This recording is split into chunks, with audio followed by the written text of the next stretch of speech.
days are on their way. Forever's how long they'll stay. Brighter days are on their way. In the past week, my life has literally been flipped upside down. So many changes are taking place so quickly. And sometimes we run into those seasons of life where you just wake up one day and so much has changed. Here's an update of what's going on in our house and how we're trying to work through our new process.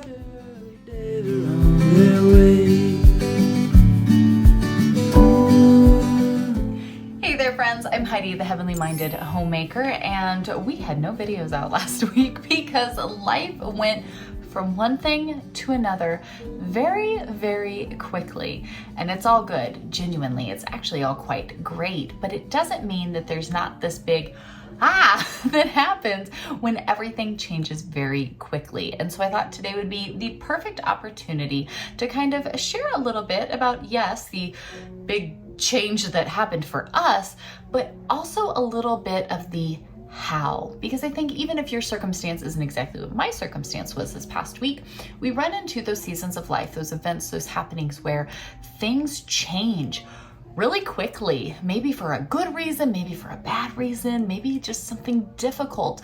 And it happens so quickly or so intensely that we don't even always know where to begin and where to pick up and start to put new pieces together. And so what happened to us and what we're doing about it is exactly what I'd love to share with you all here today.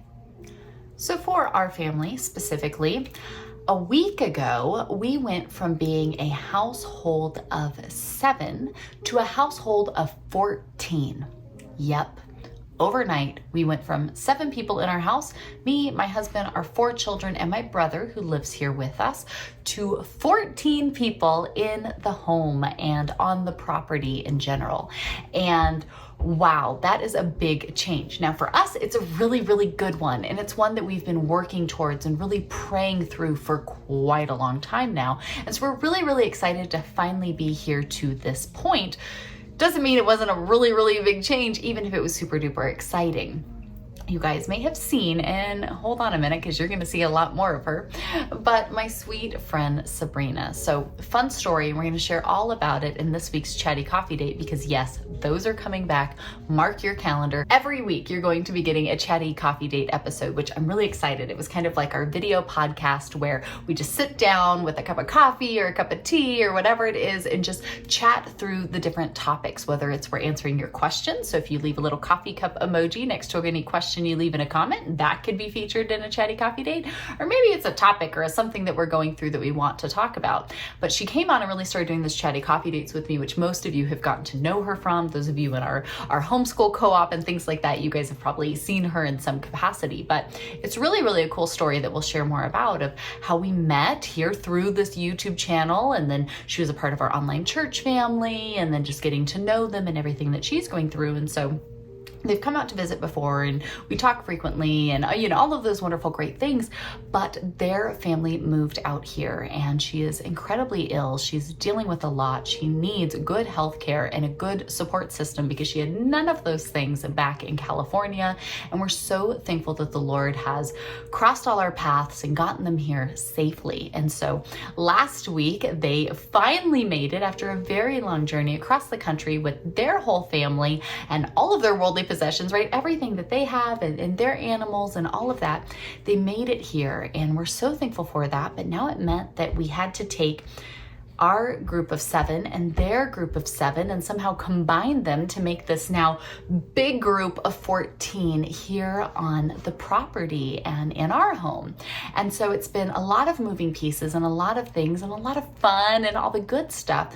But while we've been trying to settle into the new normal, which was a bit different than our old normal for both families, I found it so interesting that Whether you have a large family and so you're looking for tips on how to organize and make things work as a large family, or you're just an individual or a regular sized family that's going through some sort of change, some sort of something that just happens really quickly or is really big and is kind of difficult to navigate, I thought it would be fun to kind of talk about, yes, for us, it was a fun one, of course, but we went from a household of 7 to a household of 14, just like that.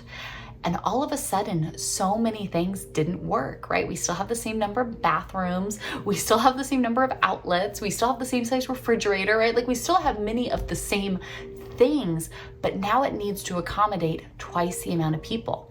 I have the same size food budget, but it now needs to feed twice the amount of people, right? Because they're just getting here, they're just getting settled. It's all of those pieces, all of those things that all of a sudden something happens and something changes. And regardless of what the specifics are that are being changed, it means a new system has to somehow come from nothing. And so how do we go through that process? How do we do that? And how do we keep a heavenly minded home in the process when maybe we want to be overwhelmed and lose our marbles because a lot is happening and a lot is going on? Very understandable. And so our big change was, yes, going from 7 to 14, having our dear friends move here onto our property with us, having our house filled with so many more kids than we had before, and then how now we have an extra set of parents, but then there's still this set of parents and all of those pieces that come with it. That's a lot for everybody to have to work through. There's all the fun that's been happening, but then there's the, okay, some of us actually have real life things that need to get done. What about the chores? What about the cleaning? What about the cooking? What about the schooling? Because they're a homeschool family, we're a homeschool family, all the pieces like that. And so I want to share a few things that I've been enacting this past week to try to help put those pieces together when you have a big change, a big something, a big shift in the season. How do we make it all work? How do we get through it all and keep that heavenly minded heart through the process? So being as we now have 9 children and 5 adults roaming around our property, we've had to really work through this process. So just for a little bit of understanding here in our situation, when I talk about these things, we now have 2 sets of parents, me and my husband, her and her husband. We have my brother who is in his early 30s that does live here. He is just the great uncle to all of the children. We have 2 20-year-old children, 1 19-year-old child, an 18-year-old, 2 16-year-olds, a 13-year-old, an 11-year-old, and a 6-year-old. So yes, we have 9 children here in the home with us from the ages of 6 to 20. So we are really covering many different bases of just life with them in general, then the parents doing all the things the parents do and all the pieces for that. And so with everybody getting here, and going from 7 to 14 overnight, and this whole new dynamic that has to be created. So regardless of what your change is that you're facing or your whatever that has happened that you're now like, oh wow, I need to redo all of the things because for some reason something has changed. Maybe it's a new baby, maybe it's a sickness, maybe it's a layoff, maybe it's a change in job, a move, right? There can be so many different things that have changed whatever the norm was to now something else. I think these 4 simple steps really do apply kind of universally to help us through that process, because it can be really hard to not get overwhelmed, to not just, attitudes start to change, you're not doing the normal things, and it really does affect the whole household. And so this is what we've kind of done to help the process. And the first was really just this time to rest. Last week, I was really stressed out that I needed to still get my same workload done. I wished I could have gotten it done ahead of time, and it's just we've been so busy and doing so much, I just physically could not get it done. And then with them, they're traveling across the country, so sometimes there were delays and sometimes they could make it a little further. So even the arrival time was kind of up in the air, and I thought maybe I could get a little more done, and I just wasn't able to. And I really was worried about that. The same thing with the kids, right? Their school schedule, our normal things that we do, our chores, our all of those pieces. we allowed a week of, we called it slumber party. This is slumber party week, but sometimes we need just that time to rest. You know, when you're baking a loaf of bread and you do certain pieces and then you go, you let it rest, you let it rise, right? And then you go move on to the next part. Sometimes I think we need that, especially when there's been a big change. We started to notice that within the 9 children, within the first probably 3 days they were here, we had various levels of meltdown from various different children. Now, it wasn't because there were any issues with one another. It's not like they weren't getting along. They're all really close friends, right? So there was no issue like that. It was just for some, they were really overstimulated. For some, they just weren't sleeping like they normally were, and therefore they were really tired, right? There was just different certain levels of things, but we kind of needed that time to rest, that time to just, you know, it's slumber party fun. You go, everybody's excited. We stayed up way too late. I'm still trying to catch up on sleep. We're so exhausted, but it's because we're having so much fun. It's the slumber party. So maybe it's a good reason you have a change. Maybe it's a kind of bad reason you're having a change, but sometimes you just need that time to rest. You need that period, be it a day, a week, a month, a year, where you know what?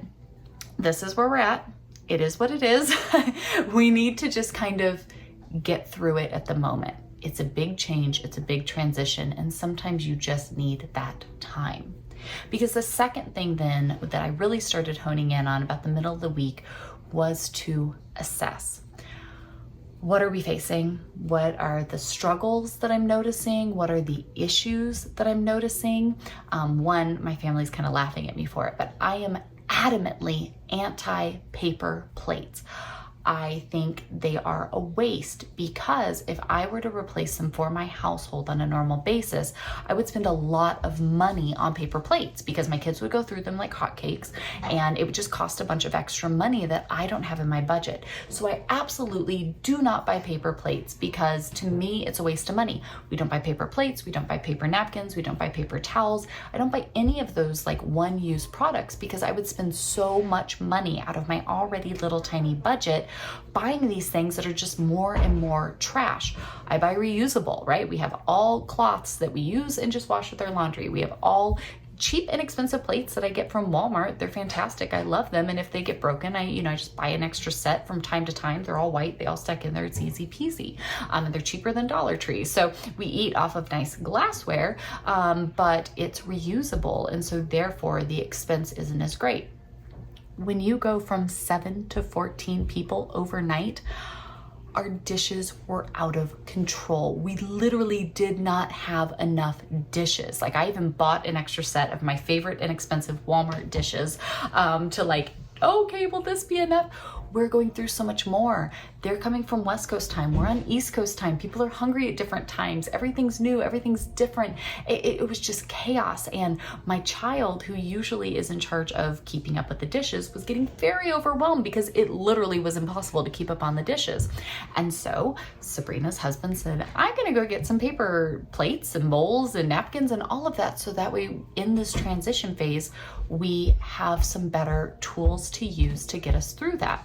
We had to stop and assess. We had to spend some time just kind of observing and looking at where are we struggling? Where's going okay? Where's really just missing, right? What is it that we need? We need better sleep schedules. They're trying to get accustomed to East Coast schedule. Our family is not sleeping like we normally do. Sleep schedule has to happen. We have to get that on track and have people sleeping better.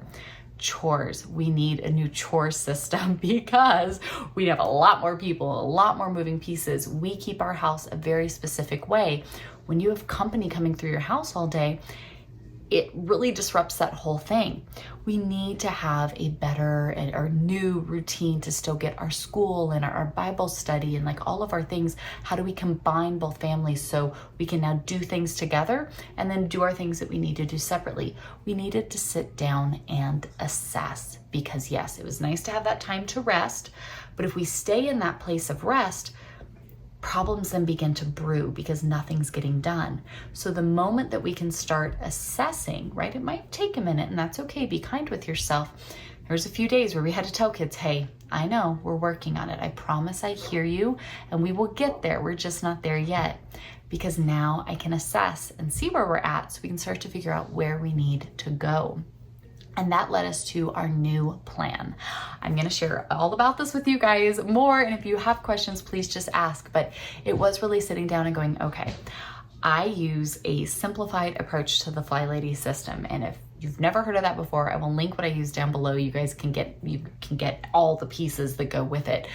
But that's what I usually lean on and use. And so with everybody here, I said, guess what? We are redoing my Fly Lady system now as a combined household of 14. And so we sat down and we worked through that entire process from start to finish. So that way the kids could now have a new plan. Here's what needs to be done. Here's how we're going to do it. Here's our shower schedule, because we have so many of us sharing bathrooms, right? Here's what we're doing for groceries. Here's what we're doing for homeschool. Here's what we're doing for all the different pieces and things that need to happen. We had to create a new plan. Now we drew from old plans. We asked everybody if they had any input, right? We worked through the different pieces that we had available, but then we arranged them in a way that we could create a new plan, because we've taken the time to rest, we've assessed where we're at, and now it's time to come up with where we're going to go moving forward. And that leaves us now with a gentle rhythm. I think for most of us, it's really, really hard to say, okay, we've been doing it this way, now we're doing it this way, end of story, go, go, go, go, go. Sometimes maybe that works. Usually what I found is when I'm making a new plan, I try to kind of be mindful of, how are we naturally doing things? Are we kind of already doing stuff in this pace? Well, maybe in the new plan, I want to kind of keep that in mind as I lay that out. And so instead of having a rigid schedule, we've kind of created a gentle rhythm where we've taken a few pillars out of the day. So we have like the time people wake up, the time we need to be aiming to go to sleep. Okay, those are some big pillars to kind of start and end.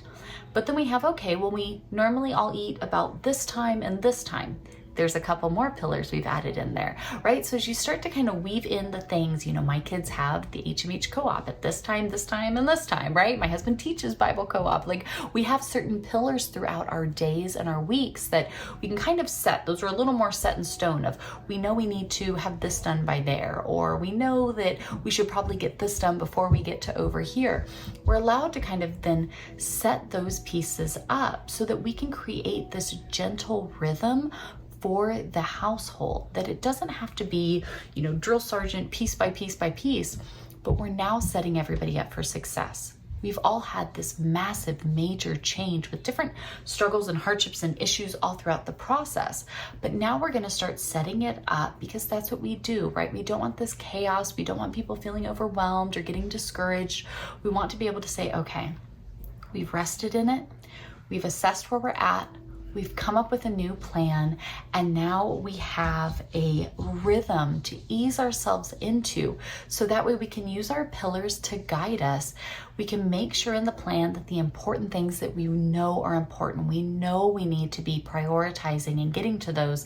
And now we're setting ourselves up in this lovely rhythm to check off those boxes, to get us to the pieces that are really important, to lead us on to the next steps and the next spaces, even just internally and emotionally, that we really need to get to.